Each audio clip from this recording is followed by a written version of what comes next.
Hey everyone, welcome to EQ Live.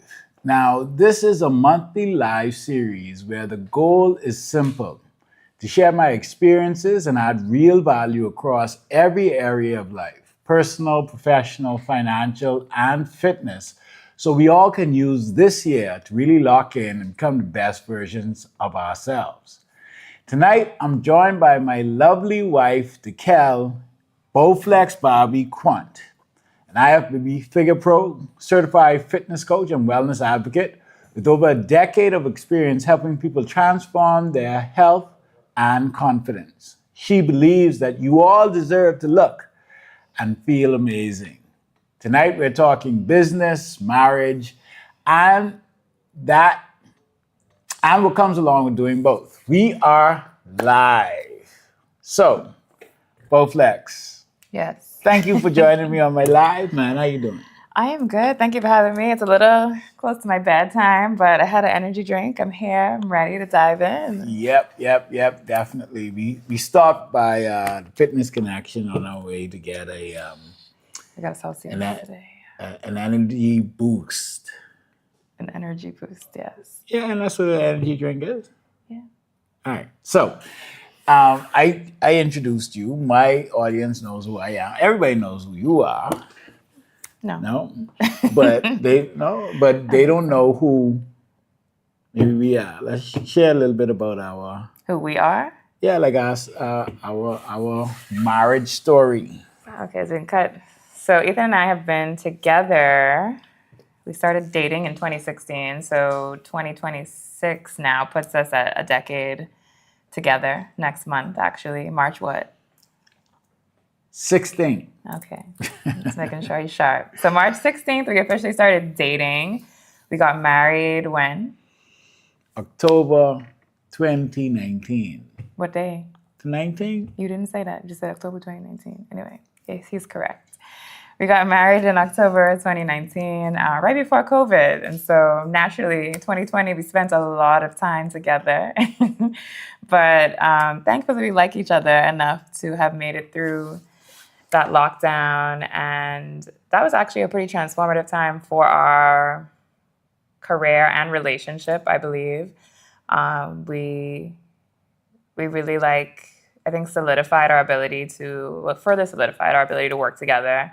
I was doing virtual fitness, of course, through Ethan's media company that he was then really just starting to, I would say, hit the ground running with external clients outside of his own ventures. And that's something that I think we've always done really well. We've had our own things going on, but we always worked really well together and support each other in the different, since I've known you, you have had 2 businesses. You've had 3 in total, 1 before I met you, 2 since I've known you. And we've worked together in the 2 that I've known you with pretty well. And something I think you especially are always very adamant of how can you add value in all your relationships, but especially in ours, I would say, how can you add value? How can you, help me succeed? And I try to, reciprocate that to the best of my ability. You do. There is reciprocation. I feel like you're definitely I think you have more resources at hand naturally too. I'm the human resource. I can show up and help you do stuff, you could bounce ideas off me too. But we've always worked really well together from the dating. And I think that's something from the jump that we connected on was business. And to this day, it's still something that we, I think, bond over. Why do you think, you said that we work well together. I agree. 2020, COVID was, like you said, a transformative. Literally, so we turned our living room. We were in a very tiny 2-bedroom, 1-bath apartment with Dekel, myself, her dog Bo, our dog Becca, my daughter, and literally we turned our living room into a studio. And it was right around that time that we actually launched our first, I'd like to say our first official venture together because Morning Moves with Bowflex Barbie. That was like the first thing we worked on together. Yeah. So we launched our first venture, which was a TV show. Pitched it, you got it approved, all Yeah, of that, yeah. we pitched it. It was a train along style morning workout show. And Dekel, of course, did the training. And then I, at the time, did the wellness tip. Like we did a wellness segment. And we ran that for about 3 seasons. Two seasons. But they still apparently the I don't think it's still running show. now. I heard that it is because I heard that they still pull it up. But anyway, it was running for a while, and that was the show. But it was fun doing that. Now I feel like you didn't want to do it at first. It wasn't like. I think this is a recurring thing in our relationship in general. It's like, okay, if you ask me to do something and it's not off the walls and crazy, like, I'm going to do it. We were already filming for my YouTube channel because I had just launched my YouTube channel in 2019. So I had just started posting. I want to say I started filming in 2019. I started posting in 2020. That was like my start, which actually was a really good time for fitness content because everyone's stuck at home, like at-home fitness content. So I was trying to be very consistent with my 1 video a week for at least that first year. And so we were filming the workout content and during COVID in our home studio. And I remember you were like, you had this idea and you were like, this is great. Everyone's at home. Like, everyone's looking for this type of content. And you had the idea for the show. And you said, we were about to film the YouTube. You said, just humor me. I remember you said, just humor me and film this before you film your actual workout. Yeah. Just film the intro and we'll use the same clip from a part of your YouTube workout as like a part of the pilot for the pitch. And I was like, I mean, it wasn't like I had to do the whole workout again. It was just literally we're going to do 2 variations of the intro. And so I did it. I can say that I did it knowing for sure, like, this was, by doing this was going to be the end goal. I just was like, well, my husband want me to do this intro. Let me just do this intro for him. So, I wouldn't say I didn't want to do it, but I didn't have that vision I didn't have the appreciation for the vision that you had until you really like took that and then obviously formatted it, made the logo, like put everything into more plain view, I guess. And then I was like, okay, I could see it. Yeah. I mean, we was carrying on bad. We had T-shirts, we had mugs. We made it a whole experience for the guests. We had guests come on and work out with me. I just saw someone last week, I was telling you, that was like, that was her kickstart for her fitness journey. She said she used to work out with me on the show. And I was like, it's crazy. You don't think of something, like you said, you started in your apartment. Oh, this is a great idea, let's pitch it. That it would have that level of impact on people until you have those conversations, right? You realize, that's what it was intended to do. But a lot of times you create the product or the thing and sometimes you don't get that opportunity to get feedback in that way. Yeah. But I knew it was going to be a success because it was you. And I knew you were going to have an amazing impact on the world because you have an amazing impact on me. Aww. That's so nice. But yeah, I mean, and both of us are, even with our entrepreneurial journey, like, you're an entrepreneur, I'm an entrepreneur, but I don't really come from an entrepreneurial family. And I can't even say that. Like, my uncles, some of them are entrepreneurs on both sides. But, like, I didn't grow up, my immediate family, my mom worked. She's an entrepreneur now, but that was really by circumstance or choice. And so, how, like, people often ask me, how do we handle the fact that we're both entrepreneurs? But I've had the experience of being in a relationship with somebody who didn't have an entrepreneurial desire. Yeah. And so I can say, really, that's one of the good things I love about our relationship is because you get it, right? Like, you get the fact that, okay, well, I'm trying to build something that's completely different from what you're trying to build. And maybe how I'm going about it is completely different, but you allow me to do what I feel is necessary. to be successful in business, and I appreciate that. You're welcome. Thank you.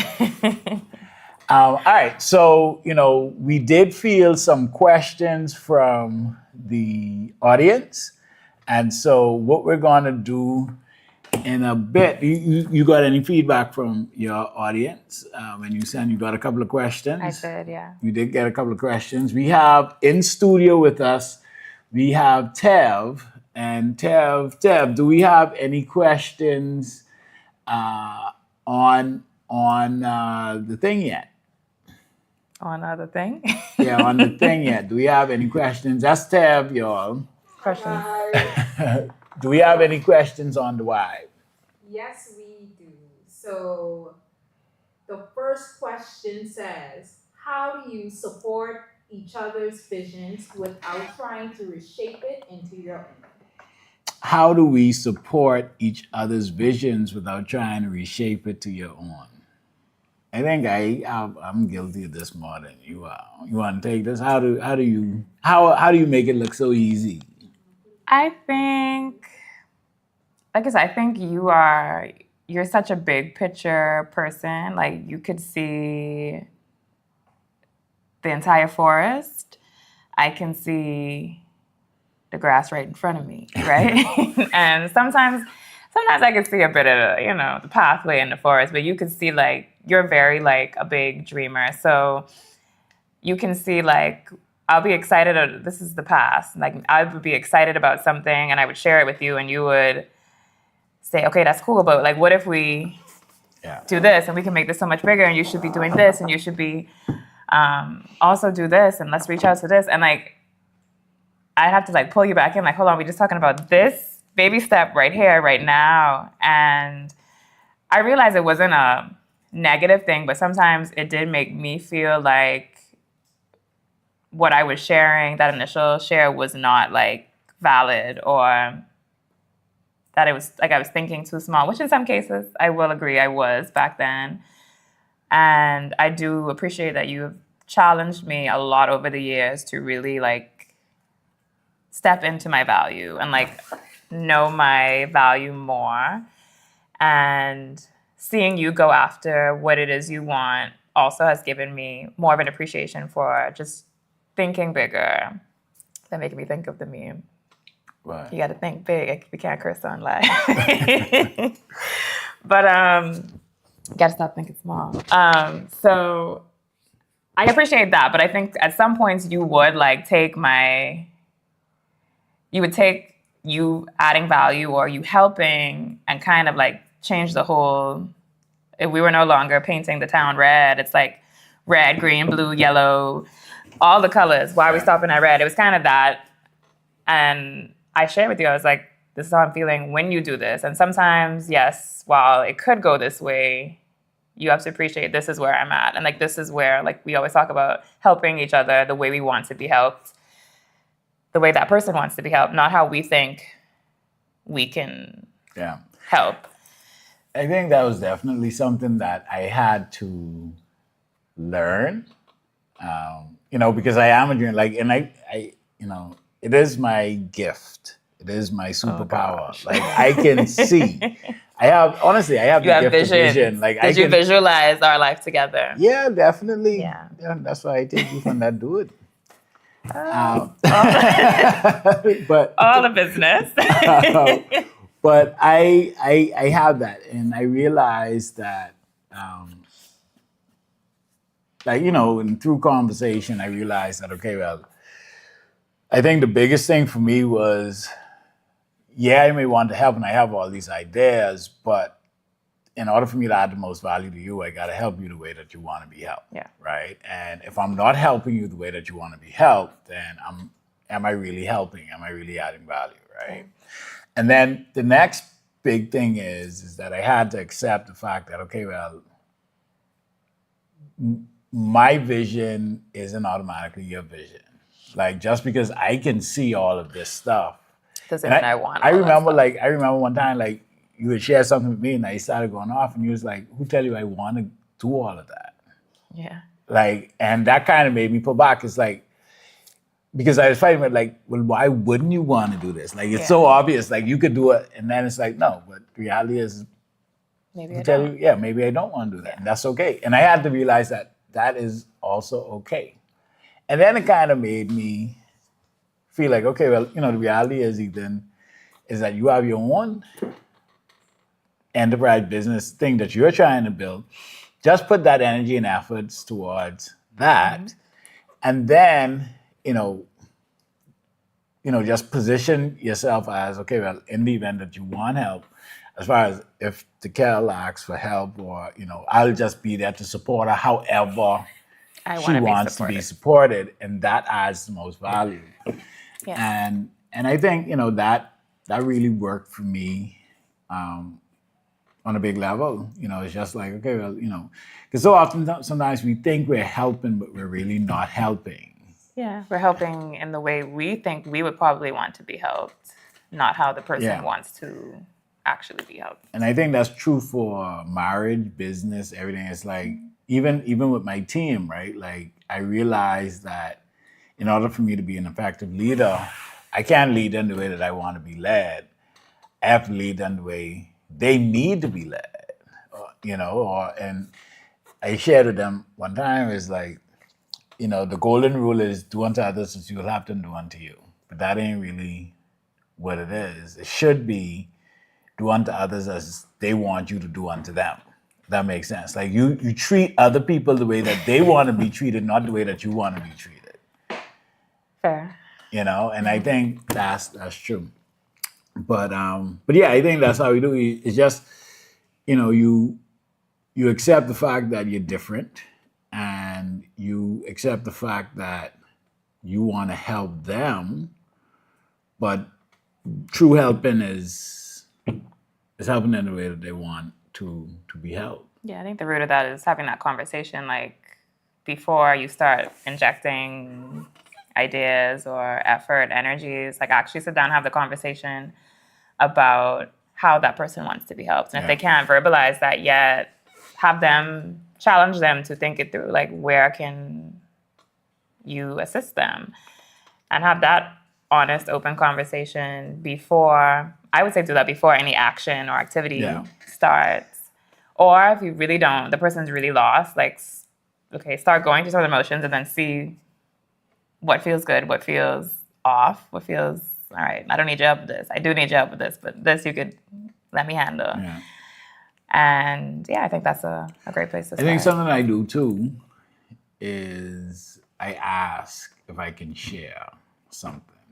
But I will say, when you do that, I am already like, I start getting defensive. I'm like, what you about to say? Because the fact that you're asking me means that you think that I probably don't want to receive it. I'm not going to say, no, you can't share, because I want to know what you're going to say. But I do realize, like, when you say that, it's kind of like, okay, I know you're about to say something that you may think I don't want to hear, or that may offend me. So I naturally already start putting up, like, but then but even how I present that, when I ask you if I could say something, I would normally pose it as a question as well. Like, have you thought about, or as opposed to you should.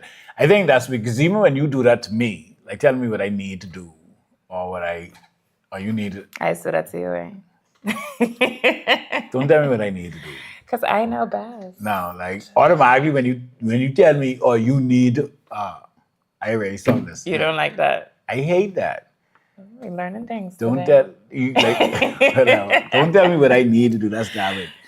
But anyway, I mean, I think it's easier to do that because to not kind of hijack it, which essentially is the questions asking. It's easier to do that when really your goal is to add value and you approach it from a place of service. So I think that's the biggest thing. Let's go back to Tab. Tab, do we have another question? What's another question? Yes, we do. So this person asks, how do you decide when to give advice versus when to just listen? So similar conversation which you guys just had, but when you choose to shut up, essentially. For all the fellas out there, I can only speak from my POV as a fella. You only give advice when you're asked. Don't give unsolicited advice. Mm-hmm. If they ain't asked, swallow it. Right? If they don't ask for the advice, Say it in the shower. swallow it. Swallow it. And then if they do it, because that's the best time to give advice. When they When ask for it. That's it. That's Agreed. the final answer. Yeah, I agree. Yeah. Ladies, give advice when you feel led to give advice. Yeah. Just kidding. That's exactly it. But I think advice is best, just like help, advice is best received when it's desired, right? When it's asked for. I guess say just like help, it's similar to help. It's most effective and it's most well received when it's asked for. And then something else too, like just because the person is your partner don't mean that they are qualified to give advice on a certain thing. Mm-hmm. And that's something I realized too. It's like, would you realize that in? No, what I'm saying is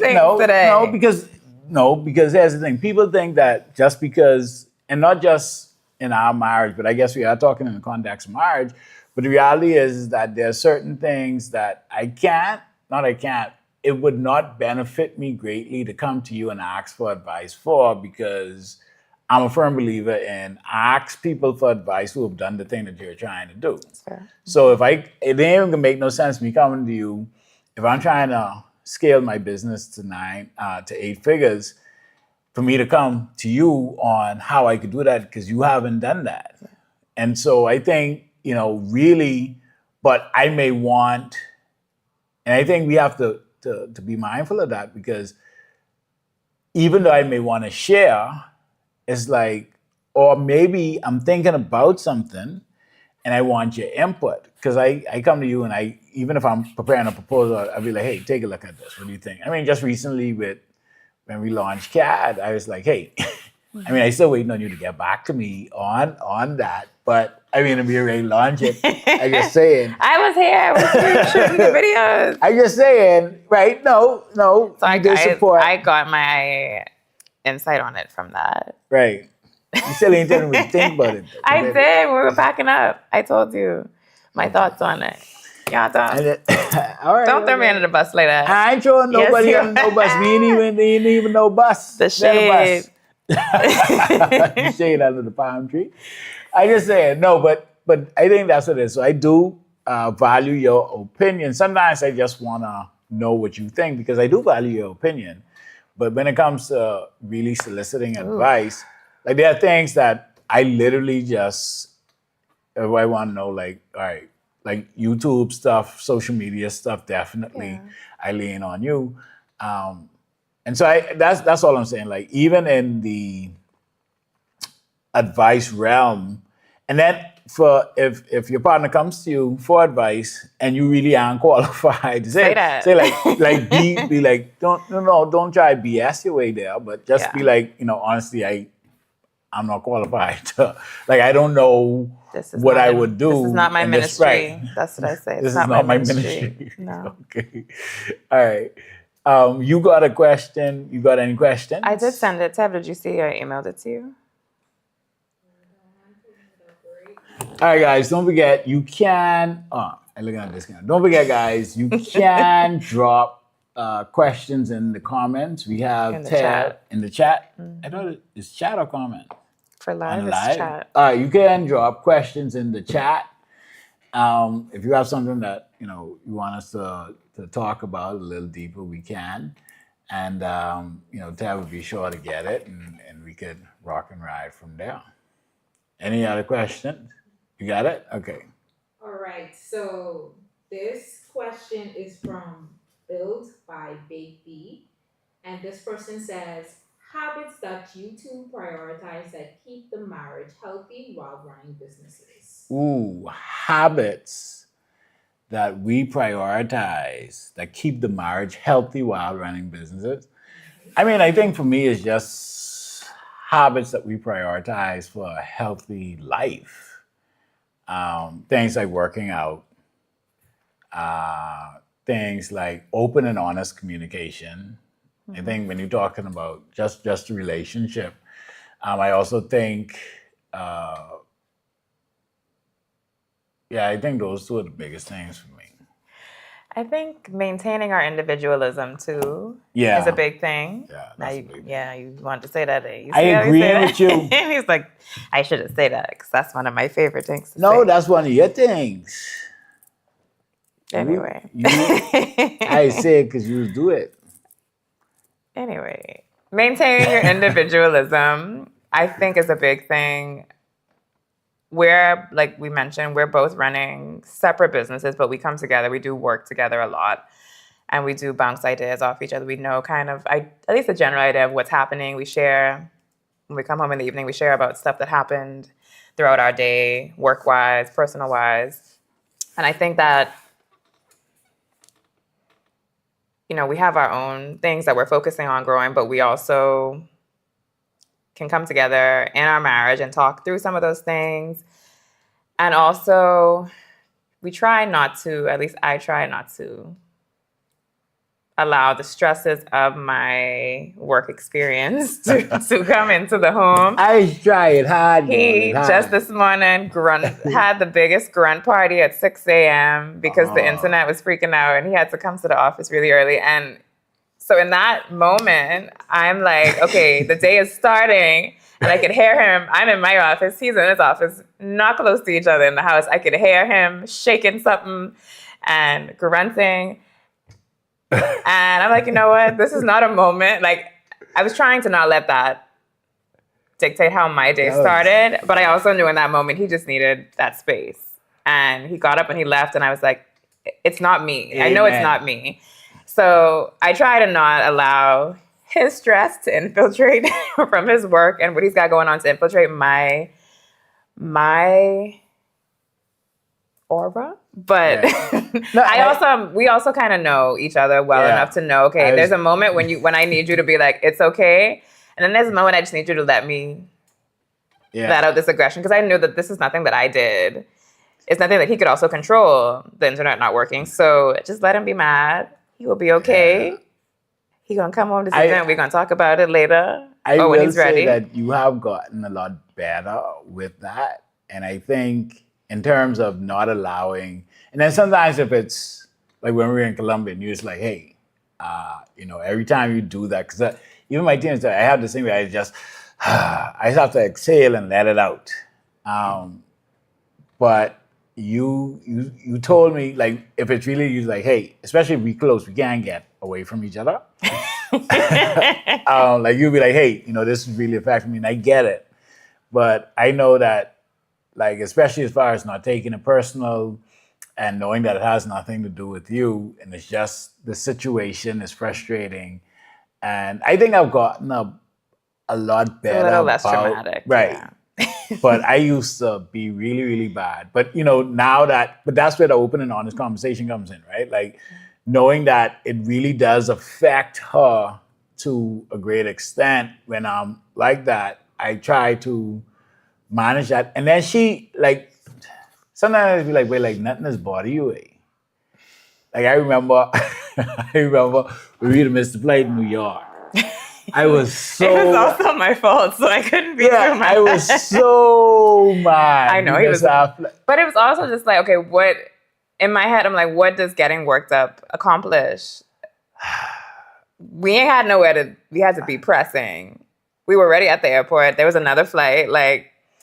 No, we had the overnight. There was another... Yes. Then what are you talking about? I'm talking about not when we was in New York that time. I'm talking about when we missed the flight and we had to go to the DoubleTree by JFK, and that's when we was coming back. Oh, when we were in the airport and we missed it. Right. Oh, yeah. I was like, no, I don't want that, because that time it was cool because there was another flight that day. We were going to Connecticut. Connecticut, yeah. Yeah. Yeah, that time. We was at the gate, y'all. We were at the gate working. The flight get called, boarded, doors closed, and even just said, well, what time is it? Let's go check. Gone.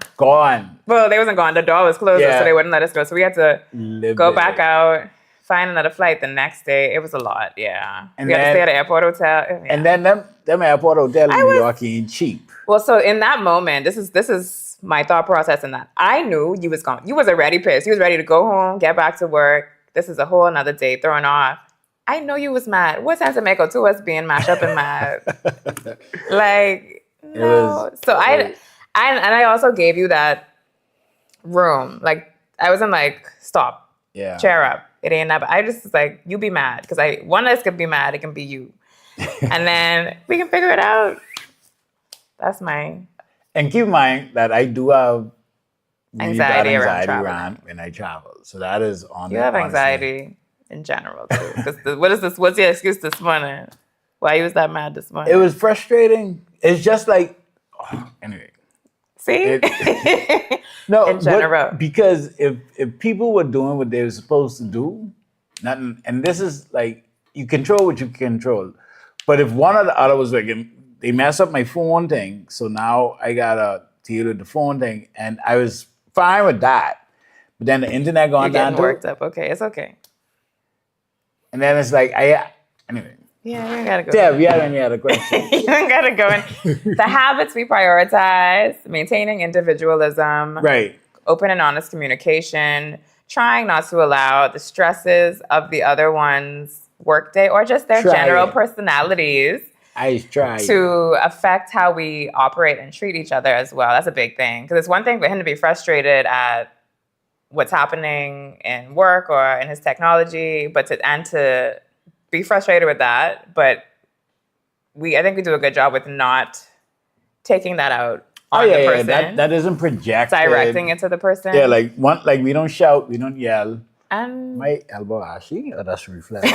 And we're also very good with, we both are schedule people and like put it in the calendar people. So our date nights go into the calendar, and I think I'm better at this. He could work 24/7 if you let him, but if there's something I want to do, which I'm usually the one that will be like, let's go do this. Sometimes if he wants to see a movie or something, he'll put that on. He'll ask me if I want to go see this movie. But we try to be intentional about the time we spend together, quality time, whether that is going out somewhere.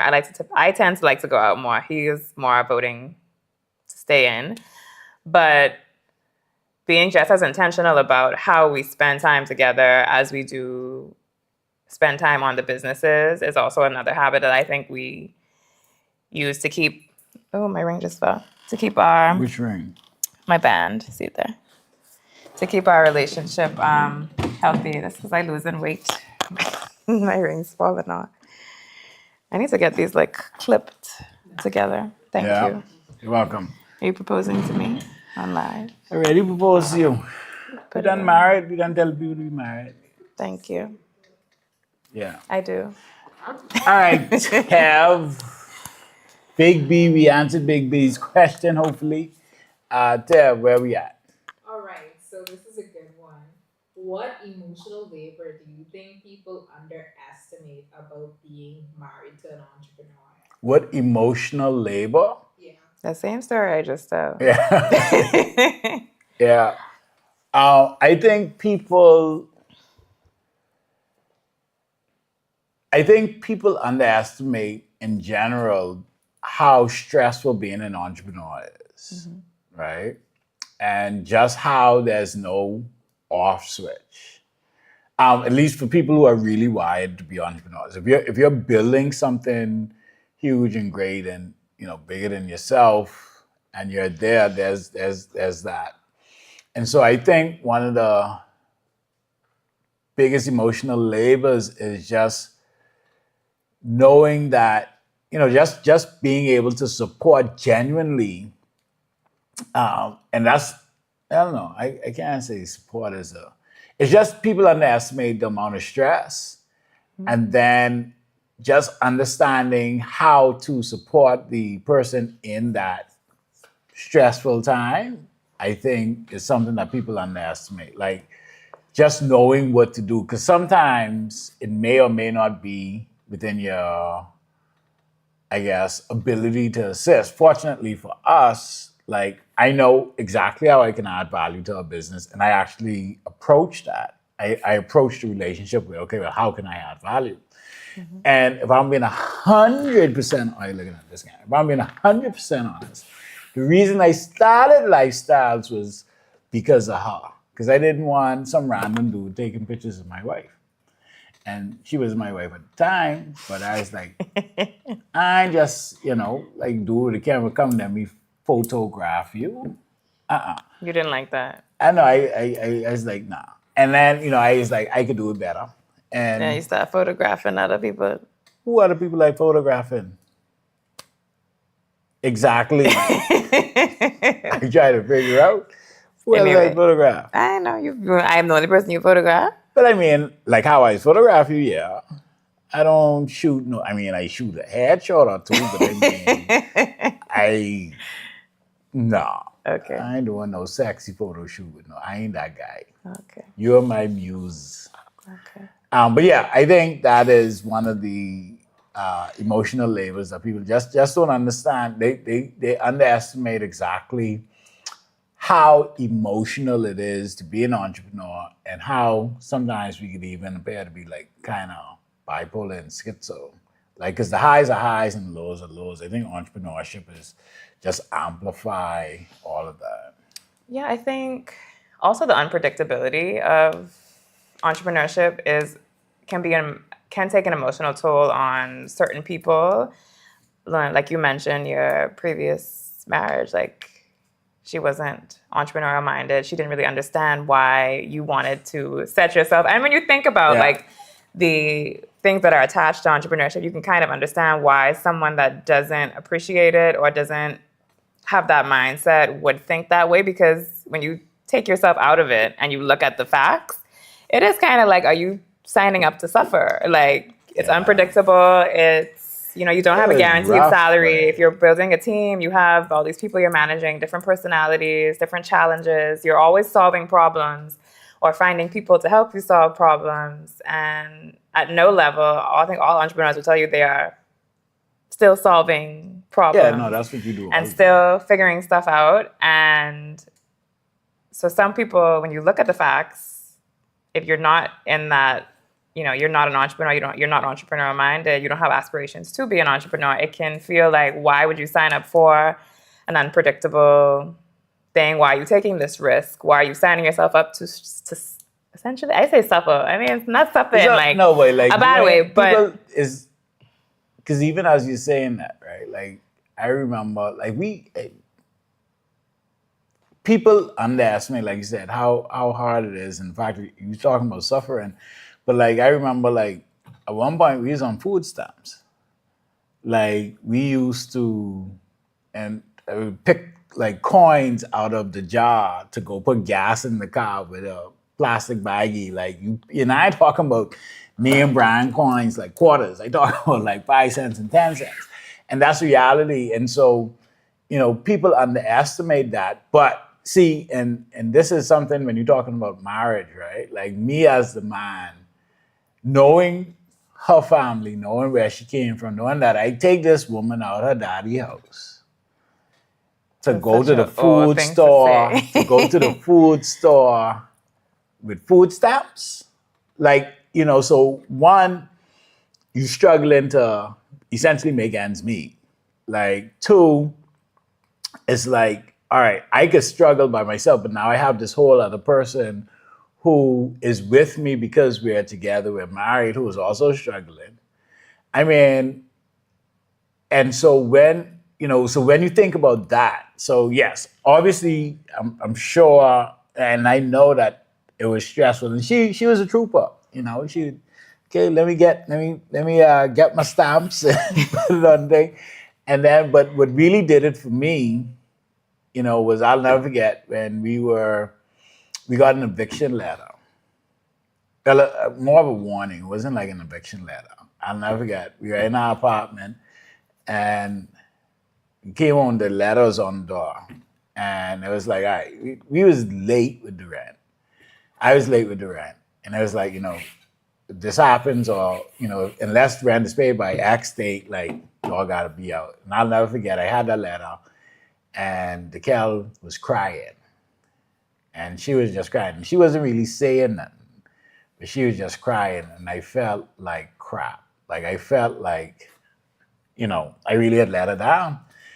And that moment I was like, okay, well, that was a really big turning point. Like I gotta figure this thing out. Like, I got to figure out how not to be in this situation again. And I think that a lot of people underestimate the emotional toll that, one, it has on the partner, but then two, that it has on the person as well, especially as being a man. Like I said, she's here, she could be anywhere with anybody. I take her out of her daddy house, and now she moved to Nassau. We were together, and when she came, I was balling. Like, we was good. But, in changing the business, things happened, deciding that I wanted to go in this different direction, it's like things wasn't as good. The money wasn't as flowing. And it was rough. It was rough, but she was there. And she stuck by it. Mind you, I want to say we live in this life of luxury, but I'm sure he ain't getting evicted. Like, we ain't laid on rent. Like, we can do things. And she has not held that against me. And that's one of the reasons why I love my wife so much too, is like, she riding, all right, let's go, or she'll at least give me enough room. If she ain't riding, she'll leave me alone enough. So, all right, you got to figure this out. So you go figure that out. I ain't stress you out, but you just figure this out, eh? But give me that space and that room to do that. And I think that's incredible. That's honestly one of the things that I love about her. Is that actually made me a little emotional when I think about that. Like, we had a rougher patch. But like I said, I think I also understand, coming from an entrepreneurial family, I understand sacrifice. I understand, like you said, the highs being high, the lows being lows. I understand, like, putting your head down, having those periods where, it's not glamorous, but it's like you working, you're figuring things out. We're all figuring things out at some level. And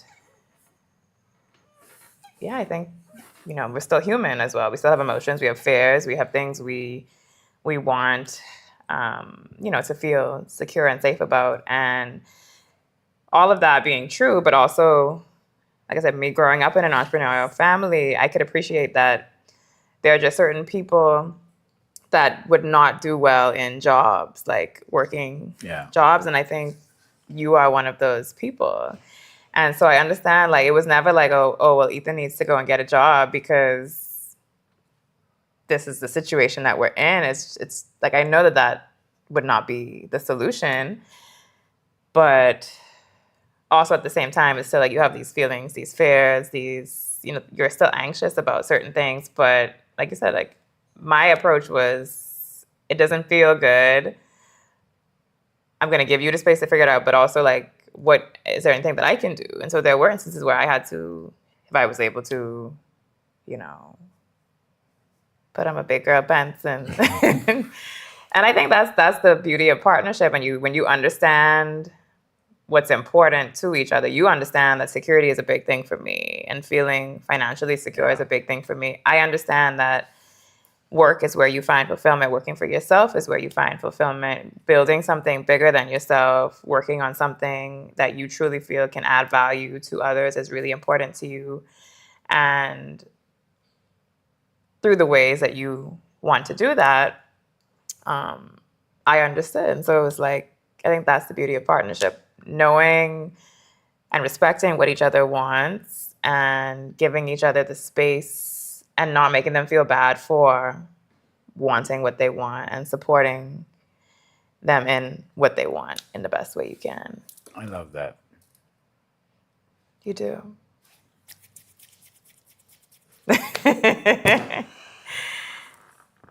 All right. Anybody else in the chat? Yeah, it looks like we have time for one more question, but this person asks, years from now, what do you want people to say about how you built your lives together, even while building separately? That's a good question. I mean, that is good. I think you wanna go. I would want people to say years from now about how we built our lives together.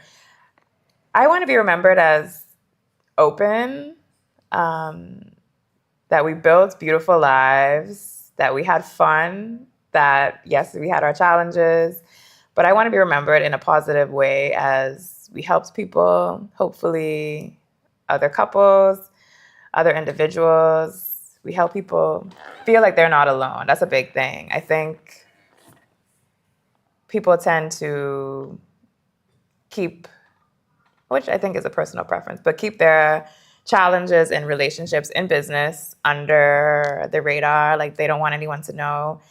And so I think a lot of people go through a lot of these things we talked about and they feel like they're alone in it. Yeah. And so I want us to be remembered as the people that talked about the uncomfortable conversations while we're going through them, when we've gone through them, as a reminder that to other people that they're not alone in them. And I hope that our sharing can also add value to people in whatever way they need it and they can receive it. And yeah, we did it in a fun way that's genuine and authentic to who we are. That's what I'd want us to be remembered as, and that we lived lives doing work that we enjoy. We weren't miserable in our lives or in our businesses that we built separately, and we weren't miserable in our marriage. We genuinely enjoyed the ride and the building of both. Yeah, I think that's I feel that same way, and to add to that, like that you said authentic, but like that we were real, right? Like because there's a lot of fake in the world, right? There's a lot of performance, right? There's a lot of pretend. There's a lot of not real, and I would want us to be remembered as all of those things, but as real, like, and for people to be able to look at us, get value from us, be inspired by us, be motivated by us, and maybe learn from us, but that is like, okay, well, this is really who we are, like this is who we are at our core, like this is us for real, right? And yeah, no, it ain't always easy. We're building something. There are going to be challenges, but no matter what came at us, we navigated those challenges together. And that's together for the benefit of each individual business, and then for the benefit of us as a unit. I think that's and that we sexy too. Sexy. You laugh. Hey, sexy. They is sexy. Them quants. They look sexy. good. They look good. That's a with a T at the end. With a T at the end. Mm-hmm. Sexy. Okay. All right. That's it. That's the last question. Wait, I do have a question for you guys. Okay. Hi, it's me again. How has this conversation enlightened you both, like just individually or just as a couple together? I think for me is, how quickly we forget comes to mind. Like, because honestly, when we did the initial walkthrough and we were talking about this, like I honestly haven't replayed that. Maybe it's trauma, but I haven't replayed that story or that scene of coming home and seeing that letter on the door. I buried that. I didn't until you said that. it. But it's crazy because like that actually happened. Yes. Like and at that time it was such a big thing. Like, like it was such a big moment at that time. Like, but even in that, it was just like, it wasn't like, oh my God, I don't know what I can do. I just made a promise that would never happen again. Like literally in that moment, I was like, I never want to be in this situation again and to have my wife in this situation. Like I never want that. And, I made that promise to myself and I've kept that promise. But it's just like that reminds me because so two things, how quickly we forget, because we did forget that. We did forget, like, even with the food stamps thing, like, I remember that, but like our housekeeper just like, hey, y'all got all these stamps. Like, we She don't, just took 'em. yeah, she just like, but because we don't use them. But how quickly we forget. And then things are never as big as, things are always bigger in the moment than they are In hindsight. and that's why it's important not to let the moment derail you and cause you to get thrown off your game and off your journey.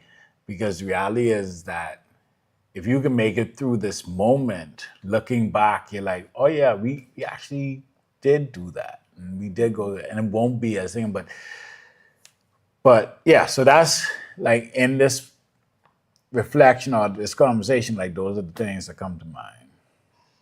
Yeah, I think if I could sum it up, what you said for sure, something that was enlightening was, or that I realized again in this conversation, is that it's a quote I've seen a few times, that even a bad day is a luxury. And so I think of like those pivotal moments, those big moments that were like, okay, this is so consuming at that time. That was still a luxury, and to not be alone in that, right? Not have to go through those feelings and emotions alone. We think, okay, yeah, it's hard, it's tough, it's uncomfortable in the moment, but it's a luxury in that, okay, you're here to face, like you have the luxury to figure it out. Yeah. It's not the end. This is not where the story ends. You have the opportunity to keep going and figure it out.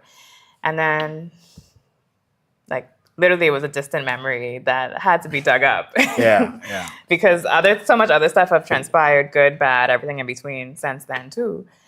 And I think this conversation just gave me a better another reminder of how important it is who you decide to do life with, and how it can really affect the trajectory of your life as an individual, and in a good and bad way. Yeah. But how powerful it is to have a partner that understands you, respects you, and loves and supports you. And I'm just grateful that I have that. So a lot of people don't have that. So Yeah. this conversation reminded me of that. That was my enlightenment today. Yeah, I love my wife. I love you. And I like you too.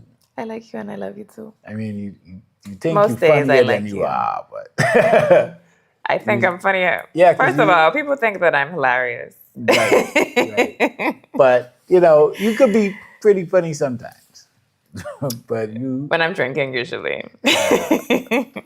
think you're funny. I am funny. Yeah, but no, I agree. It's you got to be. That's one of the 33 laws in Think and Grow Rich. It's like you got to be careful who you marry. Like who you choose to do life with is a big deal. And yeah, I really do feel like I don't know how to say this without being like, I don't want to say rude, but I do feel sorry for people that don't get to experience that level of support and understanding in their romantic relationships. I think you have a lot of people that have like friends that truly support them, like, platonic relationships, maybe even business or work relationships where they feel supported in those specific like areas. But like, I don't know, I feel like everyone should have a partner that truly understands, loves, respects, supports them. And I just know that that's not the reality for a lot of people. Yeah. But I think a big part of that, though, comes from how we actually approach relationships now, too. Like, in a lot of instances, on both sides, we approach relationships from what can I get from this person, as opposed to how can I serve. And I think if more people, because literally, like, that's how I approach this. I wake up and I say, how can I serve my wife?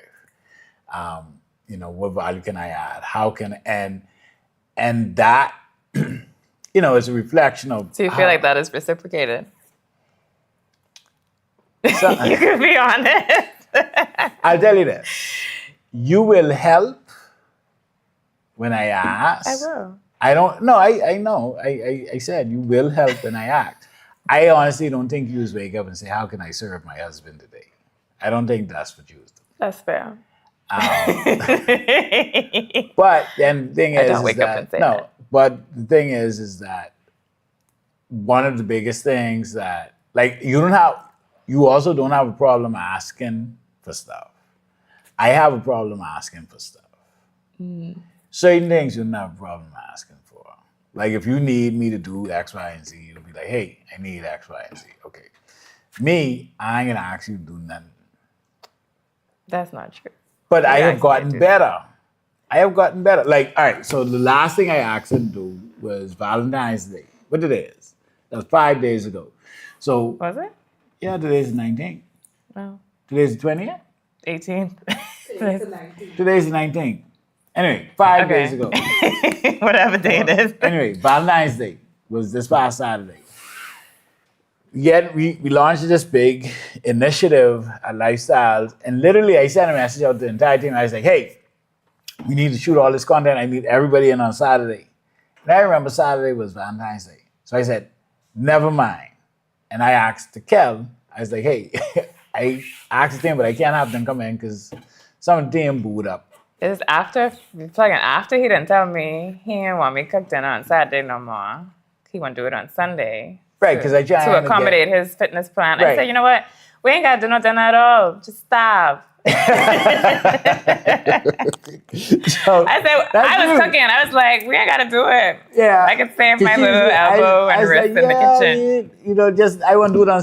I didn't say I didn't want to do it at all. He said he didn't want to do it on Saturday. And I was like, it ain't no pressure. Like, we ain't got to do it. Because I feel like he felt pressure that we had to do it because it was my idea. I was like, it ain't no pressure. We ain't got to do it. And then I was like, well, since we ain't doing dinner, like, we might as well go to work. The next day, he was like, so, can you help me? And literally, though, we were here all day. Like, that was a full work day. She came, and that's the thing. It ain't like, no, I came in my uniform. She came in her lifestyle shirt, and she was here, and we did it. And we were here until after 5, almost 6 that evening, Valentine's evening. And he got me Indian food. yeah, I paid him. We watched food, a movie. And then, what were you doing? Oh, yeah. What did we watch? I can't remember. We did watch a movie. Kind of. Sort of.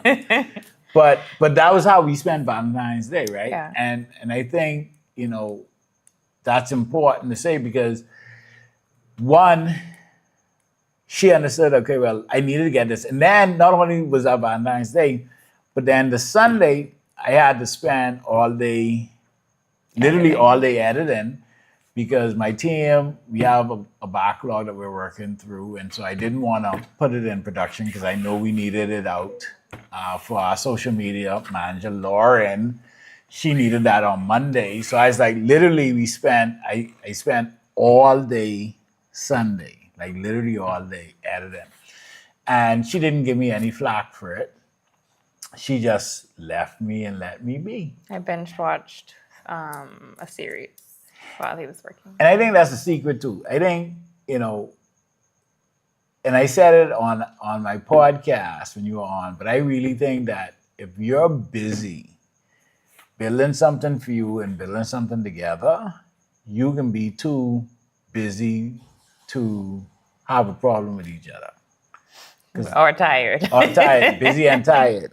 But that I really believe that's the thing. We understand what each other are trying to do, and we know, like you told me from before we even decided to shoot on Valentine's Day, this is the plan. You're going to shoot Saturday, edit Sunday. So I knew, okay, well, Sunday you're going to be at your desk. Like that's the priority, getting the stuff we shoot on Saturday, getting it knocked out. I know the end goal. I know the vision. I know this is a big project. You're excited about it. I'm not going to cause you any friction in getting what you need to get done. At the end of the day, I know that I'm also affected by this because this is your work project. Your work is how we survive, right? Yeah. It's a big part of how we survive. So I'm not going to stand in the way of my next vacation, Like, who am I to do that? Next